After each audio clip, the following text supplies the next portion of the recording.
ఏ రకంగా అక్రమ కేసులు పెట్టారో చూశాం. కేసులతో గొంతు నొక్కలేవు. కేసులతో నువ్వు మళ్లీ గెలుస్తా అనుకుంటే అది మూర్ఖత్వం. హిట్లర్ను మించిపోయింది నీ మూర్ఖత్వం. నువ్వు ఆ జూబ్లీహిల్స్ ప్యాలెస్ లో కూర్చొని నువ్వేదో రాజు అనుకుంటున్నావు. నేనే రాజు, నేనే మంత్రి, నీకు నువ్వే చెప్పుకుంటున్నావు. కానీ నీకు తగిన బుద్ధి చెప్పడానికి ఇలా రాష్ట్ర ప్రజలు సిద్ధంగా ఉన్నారు. కొంతమంది ఐపీఎస్ అధికారులు ఇలా మా ఫోన్లు హ్యాక్ చేస్తా ఉన్నారు. మా ఇండ్ల ముందున్న సీసీ కెమెరాలు హ్యాక్ చేస్తా ఉన్నారు. బెంగళూరు నుంచి ప్రైవేట్ హ్యాకర్లను తీసుకొచ్చి వాళ్లకు డబ్బులు చెల్లించి హైదరాబాద్ కమాండ్ కంట్రోల్ రూమ్ లో వాళ్లను పెట్టి ఇవాళ బీఆర్ఎస్ నాయకుల ఫోన్లు హ్యాక్ చేస్తున్నారు. మా ఇండ్ల ముందుండే సీసీ కెమెరాలు హ్యాక్ చేస్తా ఉన్నారు. ఇవన్నీ బయటకు వస్తాయి. నేను ఐపీఎస్ అధికారులను కూడా హెచ్చరిస్తా ఉన్నాం. మా దగ్గర అన్ని సాక్ష్యాధారాలు ఉన్నాయి. టైం వచ్చినప్పుడు అన్ని బయట పెడతాం. రేపు బీఆర్ఎస్ ప్రభుత్వం వచ్చిన తర్వాత మీరు రిటైర్ అయినా మిమ్మల్ని వదిలిపెట్టము. మీరు రిటైర్ అయితమేమో అనుకుంటున్నారేమో గాని రేపు మీ మీద దానికి సంబంధించినటువంటి కేసులు నమోదు చేస్తాం, విచారణ జరుపుతాం. మీరు చేసిన అక్రమాలకు మీరు తగిన మూల్యం చెల్లించుకోవాల్సి వస్తుంది. అప్పుడు రేవంత్ రెడ్డి కాపాడలేడు, మిమ్మల్ని ఎవడు కాపాడలేడు. రిటైర్ అయితే సొంత డబ్బులతో అడ్వకేట్లను పెట్టుకోవాల్సి వస్తుంది. గుర్తుపెట్టుకోండి, చట్టానికి అనుగుణంగా నడుచుకోండి.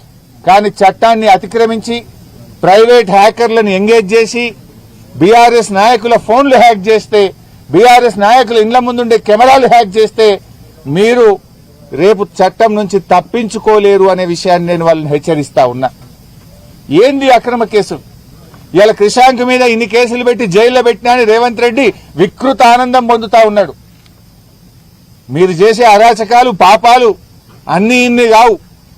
ఇవాళ అన్ని రికార్డ్ అవుతున్నాయి, ప్రజల దృష్టిలో రికార్డ్ అవుతున్నాయి, మా పార్టీ కార్యాలయంలో రికార్డ్ అవుతున్నాయి. రేపు వీటన్నిటినీ ఓపెన్ చేయాల్సి వస్తుంది. అయిపోయింది, నీ పని అయిపోయింది. నువ్వు నీ 420 హామీలు లేవు, నీ 420 హామీల సంగతి ప్రజలకు అర్థమైంది. ప్రజలే తిరగబడుతున్నారు.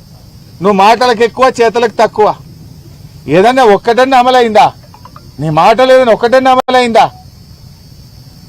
ఇవాళ నీ జూబ్లీహిల్స్ ప్యాలెస్ చాలదని ఎంసీహెచ్ఆర్డీలో 100 కోట్లతో ఇంకో ప్యాలెస్ కడుతున్నావు. పెడతాం, అన్ని బయట పెడతాం. ఇప్పటికైనా మేము ఒకటే కోరుతున్నాం, నీకు సగం కాలం అయిపోయింది, ఇక మిగిలింది సగ కాలమే. ప్రజలకు ఏదైనా మేలు చేసే ప్రయత్నం చేయి. ఇలా రైతులు చాలా ఆందోళన ఉన్నారు. అరే శనగలు కొనుడు ఆపేసినావు నువ్వు, సన్ఫ్లవర్ కొనుడు ఆపేసినావు నువ్వు. 20 రోజుల నుంచి కొనుగోలు కేంద్రాల్లో పొద్దుతిరుగుడు రైతులు, శనగలు పండించిన రైతులు పడిగాపులు కాస్తున్నారు. కుప్పల కాడనే పండుకుంటున్నారు 15 రోజులకెళ్ళి.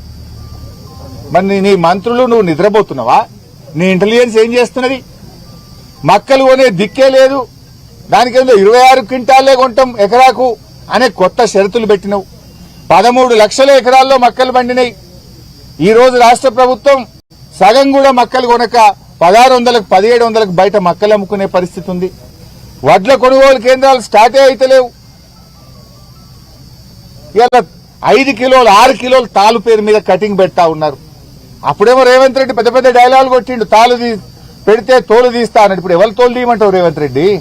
రా, ఒక్కసారి రా, కొనుగోలు కేంద్రాలు చూడు. మిల్లర్ల దగ్గర 50, 60 లారీలు నల్గొండ జిల్లాలో మిల్లర్లు దించుకోక 4 రోజులు 5 రోజులు లారీలు మిల్లుల ముందు ఇలా ఆగిపోయి ఉన్నాయి. 10 రోజులు